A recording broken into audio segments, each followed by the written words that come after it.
The room went silent the moment he said it.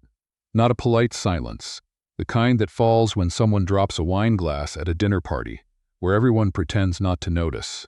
This was different. This was the silence of 43 people holding their breath at once, waiting to see what a woman would do after being publicly humiliated by the most powerful man in the room. Nathaniel Wren had that effect on spaces. He walked into rooms and they rearranged themselves around him. Conversations shifted, postures straightened, laughter became more careful. He was 38 years old, the CEO of Wren Capital, and he had never once in his adult life been told he was wrong about anything important. That was about to change, but we need to go back to the beginning.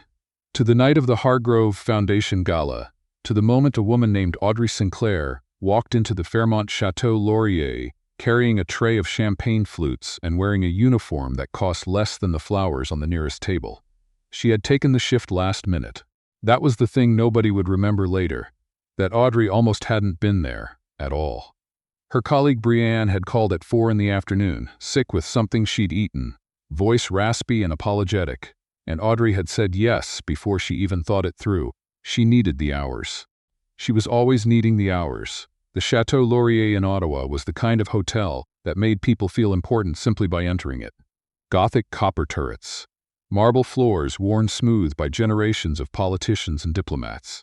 Audrey had worked events there before, knew the layout, knew which kitchen corridor led where. She changed into the black uniform in the staff room, pinned her name tag, A. Sinclair, low on her lapel the way the supervisor preferred, and tied her hair back without looking in the mirror.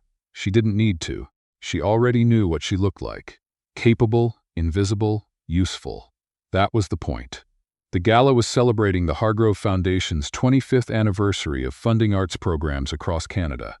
There were senators. There were donors who had written checks with more zeros than Audrey made in a year. There was a string quartet in the corner, and a grand piano that nobody was playing yet, and tables draped in ivory linen. Audrey moved through it all, with the particular grace of someone who had been underestimated her entire life and had learned to use it. She was 29. She held a master's degree in music composition from the University of Toronto that she rarely mentioned. She had spent the last 3 years working service jobs, catering, cafe shifts, the occasional weekend wedding, while she finished writing the score that she hoped, genuinely hoped, might change things. She was not embarrassed by any of it.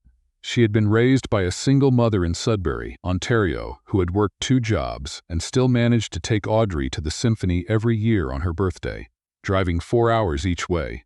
"You don't watch from the outside," her mother had told her once. "You find your way in." Audrey had found her way in.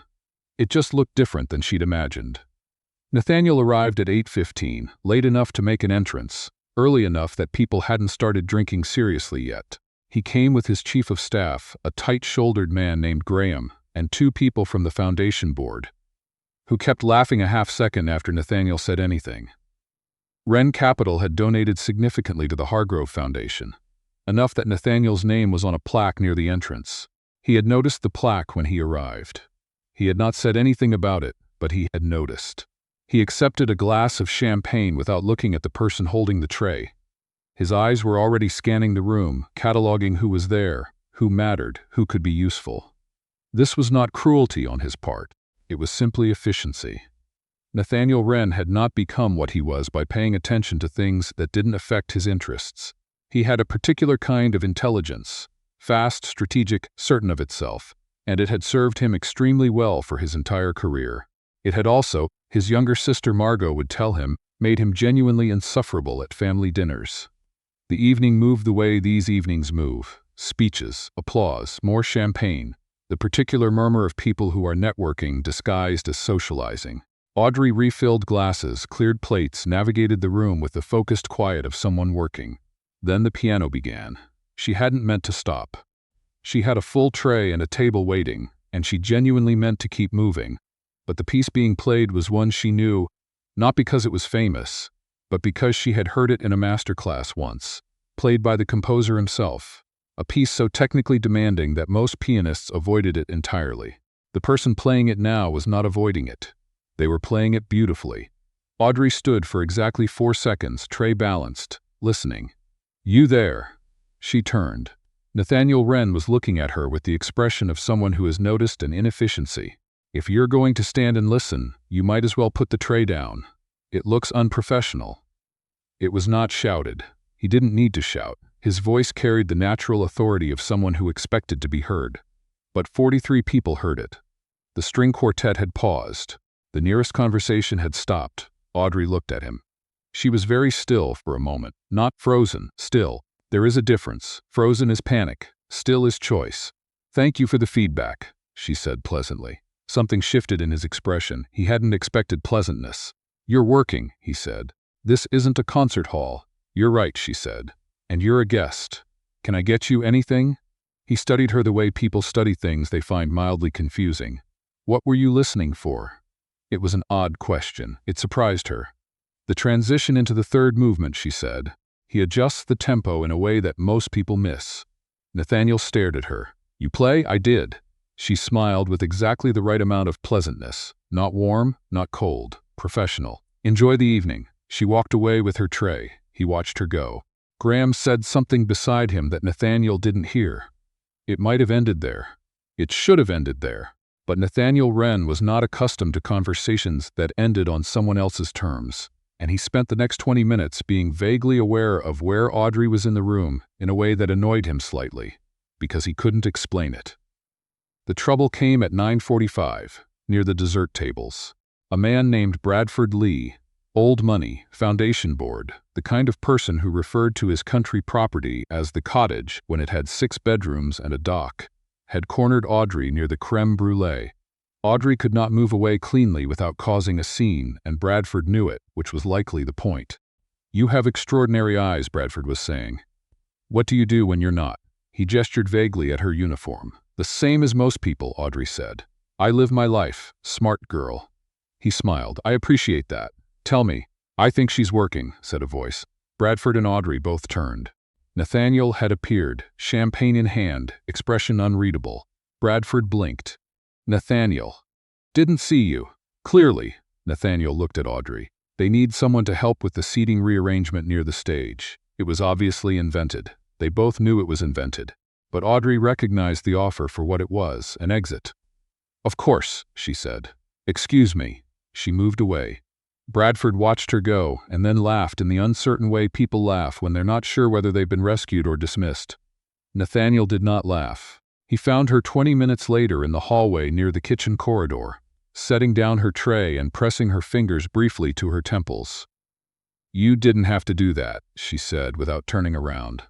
She had heard his footstep, a particular rhythm she had apparently already learned. "Bradford Lee is on the foundation board," Nathaniel said. "He does that at every event. Someone should have addressed it years ago, and yet here we are." He stopped a few feet away from her. "You said you played piano." "I said I did." "Past tense." "Yes." He was quiet for a moment. "Why did you stop?" She finally turned around. "Why are you asking?" "Because you listened to that piece the way someone listens when they actually understand it," he said. "Not as background noise. You heard something specific." Audrey looked at him steadily. "The composer adjusted the tempo in the third movement to create a sense of hesitation," she said. "Like someone standing at a door they're not sure they should open. Most performers play through it. He didn't." Nathaniel was quiet again. "You studied." "I did. Where?" "U of T." A pause. "Masters in composition." He processed this, the uniform, the tray, the master's degree. He was reorganizing his understanding, and she could see him doing it, and something about that, the fact that he was actually doing it, actually adjusting, was surprising. "And now you're catering events," he said. "And now I'm catering events," she agreed. "Is there something you need, Mr. Wren?" "How do you know my name?" "It's on the plaque by the door." He made a sound that was almost, not quite, but almost, a laugh. "The foundation hosts a composer's showcase every spring," he said. "Did you know that?" "I did."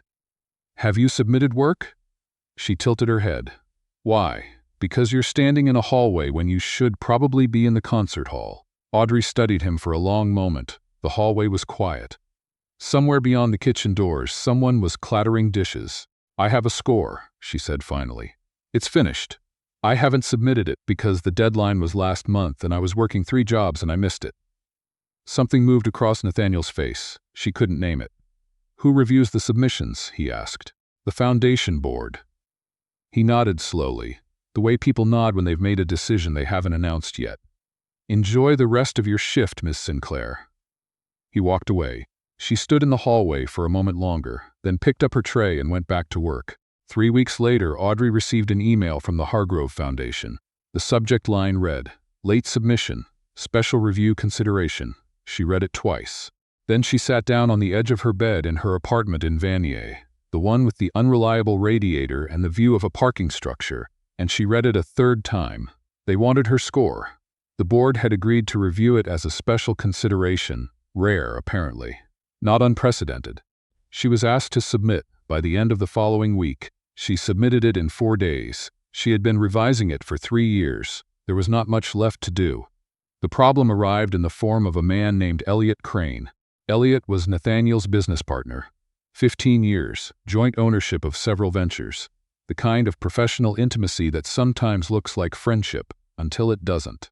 Elliot had learned about Nathaniel's conversation with Audrey from someone at the gala, and had drawn conclusions that were almost correct but entirely wrong in the ways that mattered. He believed Nathaniel was pursuing Audrey for personal reasons. He believed this was a distraction. He believed, with the particular certainty of someone who manages risk for a living, that it needed to be addressed. What Elliot Crane did next was methodical and thorough and deeply misguided. He contacted the Hargrove Foundation. Not to withdraw Wren Capital's funding, that would have been too obvious. Instead, he arranged quietly to redirect a portion of the annual grant to a different organization. Just enough to create a shortfall. Just enough that the foundation would need to make cuts. The composer's showcase was cut. Audrey found out on a Tuesday morning, 7 weeks after she'd submitted her score, in an email that began with "We regret to inform you" and ended with "We hope to reconnect in future cycles." She sat with it for a long time. She did not cry. She had learned not to do that immediately, because the full weight of a disappointment sometimes takes a few hours to arrive. She made coffee. She sat by the window with the parking structure view. She read the email again. Then she opened her laptop and looked up the Wren Capital office address, because she had some things to say and she intended to say them. The receptionist at the Wren Capital offices on Sparks Street clearly did not know what to do with someone who showed up without an appointment wearing a winter coat with a broken zipper, carrying a hard copy of a 112-page orchestral score. "I'd like to speak with Nathaniel Wren," Audrey said pleasantly. "Do you have an appointment?" "No, Mr. Wren doesn't take. Tell him Audrey Sinclair is here." She paused. "He'll know who I am." The receptionist made a call, looking skeptical. A pause. Then a longer pause. Then the receptionist's expression shifted slightly. "He'll see you in 10 minutes, she said, with the tone of someone who found this surprising. "Thank you," Audrey said. She sat in the waiting area and looked at the art on the walls. It was good art, not decorative, not corporate neutral. Someone had actually chosen it. 10 minutes later, Graham appeared and led her to a corner office with floor-to-ceiling windows overlooking the Ottawa River. Nathaniel stood when she came in. She hadn't expected that. "Monsieur Sinclair," he said. "The showcase was cancelled," she said. She set the score on his desk. "I'd like to know why." Something moved behind his eyes. He looked at the score, then back at her. "Sit down, I'd rather stand." He looked at her for a moment, then nodded. He remained standing too. "Tell me what you know," he said. She told him. She had done her research. She was meticulous, always had been, and she had traced the funding shortfall far enough to arrive at a familiar name. She didn't have all of it, but she had enough. As she spoke, Nathaniel's expression moved through several things she could not quite name. She saw his jaw tighten. She saw something that might have been anger, not at her. When she finished, the office was quiet. "I didn't know," he said. "I know." He looked at her. "How?" "Because if you had done it, you would have done it cleanly, and whoever did this left loose ends." She paused. "Also, you were the one who told me about the showcase. It would be a strange thing to introduce someone to a door and then lock it." A long silence. "I need to make some phone calls," he said. "I assumed." He looked at the score on his desk. "Leave that, I was going to." She picked up her coat and turned toward the door. "Mrs. Sinclair," she stopped. "I'm sorry," he said. "For the part of this that is mine to own," she considered him. "What part is that? I should have been more careful. I should have." He stopped, restarted. "I'm not used to the idea that my actions affect people I haven't thought about. It was, she thought, possibly the most honest thing a man in his position had ever said to her. "Thank you," she said, "for saying that." She left. What followed was not quiet. Nathaniel confronted Elliot Crane the same afternoon in a conversation that lasted 45 minutes and ended the 15-year partnership. There were lawyers involved within the week. The funding to the Hargrove Foundation was not only restored but increased, enough to run the showcase and to fund 3 additional composer residencies. Audrey found out about this again by email. She sat with this one for less time.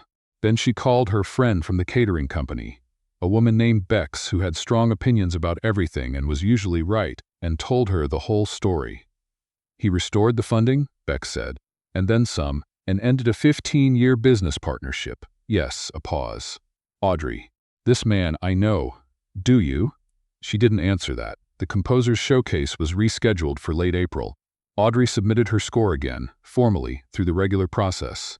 She refused to use any other channel. She told herself this was about integrity. It probably was. It was possibly also about fear, about what it would mean to accept help, to let someone's opinion of her matter. She had been managing other people's opinions of her for her entire adult life. She knew exactly how to make herself small enough to be underestimated. She did not know, quite as well, how to do the opposite. The night before the showcase, her phone rang. Unknown Ottawa number. Mrs. Sinclair. The voice was immediately recognizable. Mr. Wren. A pause. I wanted to say, I'll be at the showcase tomorrow. Not in any official capacity. Not to. I just wanted to tell you in advance in case it was. He stopped. There was something almost unfamiliar in his voice, a roughness that she suspected had nothing to do with the phone connection. In case it was, what? She asked. Distracting. She was quiet for a moment. It won't be good. A pause. How long is the piece? 22 minutes. And you've been working on it for 3 years. More or less. That's a long time to carry something, he said. She didn't answer immediately. She was standing in her kitchen, coat still on from coming home, and outside the window the April rain was making the parking structure look almost beautiful. Everything I wanted to say is in it, she said. All of it. Every version of what I've been trying to figure out. So yes, it took a long time, but I think it's right now. He was quiet for a moment. I'll be in the 3rd row, he said. Left side. She smiled. She didn't know why. Thank you for telling me. Good night, Miss Sinclair. Good night. The piece was called Threshold.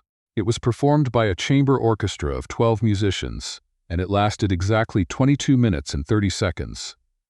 Audrey sat in the back row of the concert hall at the National Arts Center with her coat folded on her lap and her hands very still. She had written Threshold about the feeling of standing in doorways, the specific emotional state of not yet having crossed into whatever comes next. The hesitation that feels like cowardice but is actually, if you look at it honestly, a kind of bravery. Staying in the uncertain space because you know that once you cross, things change. The chamber orchestra played it beautifully. When the final chord resolved, a moment she had revised 11 times, needing it to feel like an opening rather than a closing, the hall was silent for exactly 3 seconds before the applause began. Audrey breathed. She had not cried when she received the rejection email. She had not cried when she found out about Elliot Crane. She had not cried at any point in the last several years when it might have been understandable to do so.